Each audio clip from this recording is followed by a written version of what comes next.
What do you need to start your own recruitment company? Now, when I started my recruitment company at 25 years old, I started from my living room. I didn't even have a website. I didn't have business cards. I didn't have a logo.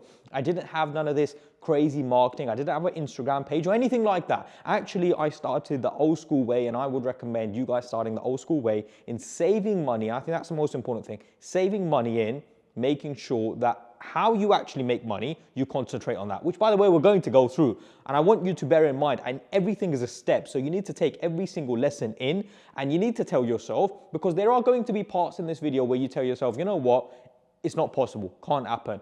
It doesn't happen. I have started a recruitment company many times. People, if you know someone who has started a recruitment company, then you know it can happen. It does happen. And in fact, people do start recruitment companies. It's a huge, huge market, and a lot of people can benefit from this market. And actually, I would say not enough exposure is being put on how to start a recruitment company, but I guess that's what we're trying to change. So when I started from my living room, I had a laptop that I had from university. And I think about that. When I was 21 years old, I had a laptop which in essence was just about working when I was 25 years old. So that's the laptop that I used. I put my mobile phone on unknown and private in essence, wherever you're based, I guess, whichever country you're from. I put my phone on private, and then I called companies. I cold called companies. I sent emails from my laptop and obviously my Gmail setup, which maybe cost me 20, 25 pounds. And I also did get services on with a job board. Now, what's a job board? That's the sort of stuff we're going to cover on near the end of the video, where I'm going to explain exactly how we find candidates.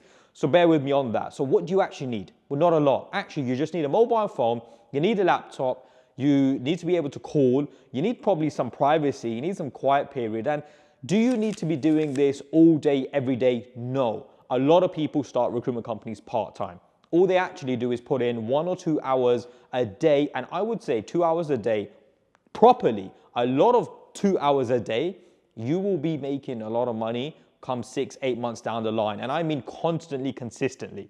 So if you can even do half an hour to an hour a day, remember, some work is better than no work. I mean, it's better than you continuing to work your job, which you're not happy with, continuing to living a lifestyle that you're not happy with, rather than at least trying to make an attempt to do something. When can you do sales calls? You know, do you need to quit your job for you to start your own recruitment company? No, you do not. No, that's just not the case. You can send emails, and I'm going to explain exactly how to send emails. You can make cold calls in your break time. Even if you make 6, 7, 8 calls every single day, if you know how to make calls, if you know how to exactly go about making good sales calls, then obviously even if you make 10 a day, you're going to have good results. And that's what it comes down to.